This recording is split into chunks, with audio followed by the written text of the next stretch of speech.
Hey everyone, and welcome to another review video today. This time I have indulged into OO9 and purchased from Rouse Sheffield the Small England Prince, which is made by Peco and Kato. So this is the box it's come in. It's a nice cardboard box. Manufacturers who've made it, so Kato and Peco on there. The railway this logo actually runs on is there, which is the Festiniog in the Welsh Highland in North Wales. A little bit about product information, recommendations, and stuff like that. Yeah, let's get it out of the box.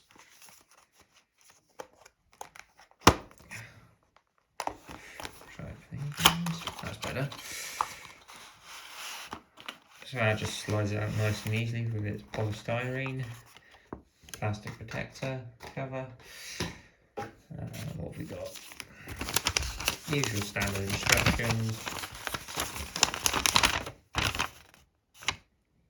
about where to put some details, and you can change the couplings to the Arnold Engage standard couplings, which is cool if that's what you'd rather use instead of the hoop ones. You can also get its sister engine Princess in the same livery too. My one cost 150, but Princess I believe is cheaper. So let's have a look at these details quickly. Okay, so that's your packet of couplings if you want to change them to the Engage ones, as I will refer to them as. And then on here you have got grab rails, but it's only from that point there is the detail, not the whole stick. I assume it's just on there to make it easier for moulding and placing into the actual detail slot. So that's all the details you get with it. So it's not a huge amount of detail extra to put on, but I don't really think you need to put much more on it. So let's get the engine out of the box. Now I have already taken it out of the box and ran it, so let's get it out. It doesn't have any like holes on the back of the polystyrene to like aid getting the logo out, so just gently tip it upside down. And the first thing I'll say about it, it is flimsy. Handling it, because you've got a very small tender behind a lumpy engine, so it's like a bit flimsy to handle. It's got a very nice bit of weight. It's lovely. The paint job looks stunning. The cab detail you can see a little bit of. They've done an effort there.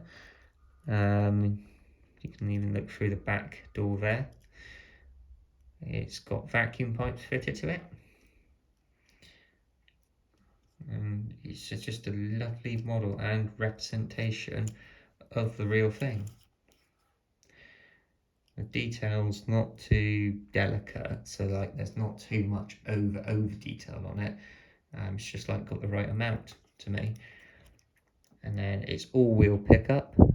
You see the two brass pickups on the tender wheels there, and it also has got traction tyres on the back wheel there, but it doesn't bother me at all. I know some people don't like them, but at the end of the day they're only there to make the engine run its best. So yeah, it's a lovely model.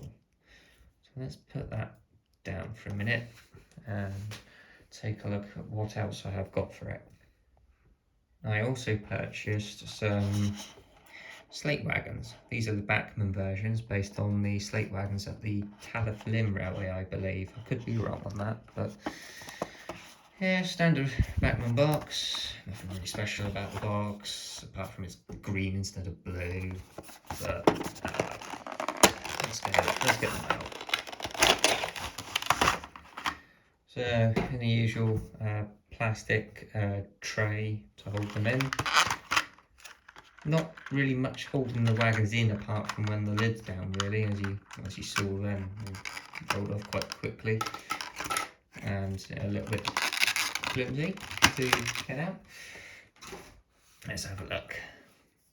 So these wagons are very, very nice. Very small for its scale, I have to say, but yeah, they're really nice. I quite like them.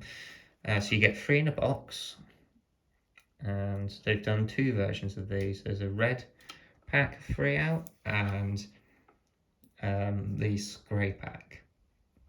And also the loads are removable, so you can run them empty if you want to. So yeah, those are the wagons. There's not really much to say on them. They're just wagons. So let's get the engine on the track and put the wagons behind it and see what it's like.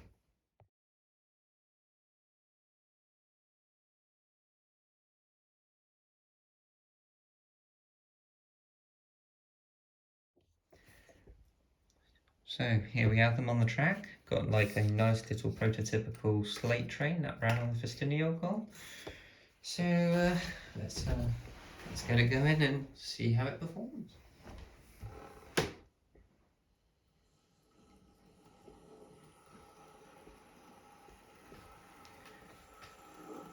So the first thing that will grab your attention when this is running is how smooth and quiet the motor is. It really is.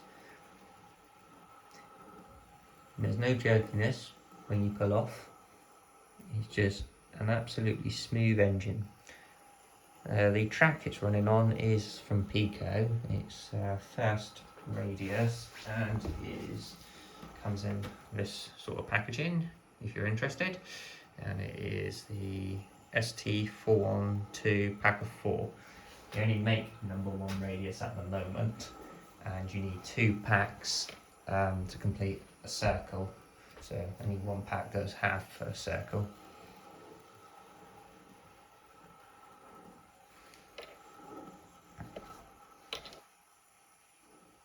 So now I think we'll slow the engine down to a right crawl, and you can see how well that performs on it. I mean, that is a dead crawl, and it's so smooth. And I have run the model in before attempting a slow crawl, because I don't expect locos fresh out the box to be able to do it until they've been run in at least. So it's superb. I stalled that time, but I'm not surprised. Yeah, it's stalled. It's back going now.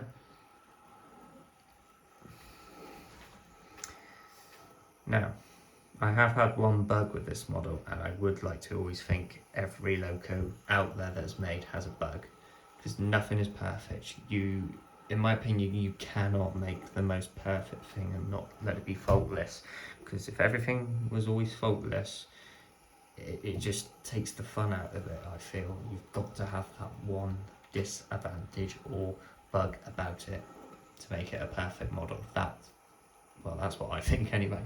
Now, I don't know what the bug was. When I attempted to run it backwards after its running in period, it wouldn't go backwards. Didn't even hear a whine out the motor. But it was happy to go forwards. Anyway, after a little prod, it started to run backwards, and I thought the mechanism probably just needs freeing up. I don't like doing this, but I put the model on full power, and after running 2-3 loops, it gradually brought itself to a stop, and then wouldn't move at all in any direction. Now, in my head, I'd like to think that's a little safety thing in the circuit balls or whatever's inside there, that if it's too much for the motor, it won't go. But I don't know what it was. But anyway, I just gave it a little prodding backwards, and she ran absolutely fine. So yeah, not really sure what that might be. Might be a loose contact, perhaps. Not sure. But we'll get the loco running backwards as well. Not that they look pretty running backwards. I don't like backwards steam engines really. Always look better when they're facing the right way. So we will do that. Again, performance is excellent in backwards just as it is forwards. Being able to handle a very good crawl. just as going forwards.